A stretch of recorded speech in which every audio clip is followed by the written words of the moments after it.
भंडारा शहरातून जाणाऱ्या नागपूर-रायपूर राष्ट्रीय महामार्गावरील बैल बाजार परिसरात 14 फेब्रुवारी रोजी सायंकाळी 7:40 दरम्यान एका भरधाव अज्ञात चारचाकी वाहनाने सायकलस्वाराला मागून जोरदार धडक दिली। या भीषण अपघातात भिलेवाडा येथील रहिवासी राजेंद्र बळीराम बांते वय 58 वर्षे हे गंभीर जखमी झाले असून धडक दिल्यानंतर संबंधित वाहनचालक घटनास्थळावरून पसार झाला। राजेंद्र बांते हे भंडारावरून सायकलने आपल्या गावाकडे जात असताना हा अपघात घडला।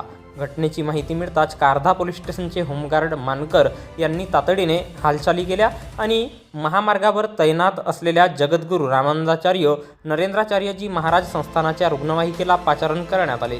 जखमी बांते यांना तात्काळ भंडारा येथील जिल्हा सामान्य रुग्णालयात उपचारासाठी दाखल करण्यात आले असून वेळेत वैद्यकीय मदत मिळाल्याने त्यांचे प्राण वाचले आहे।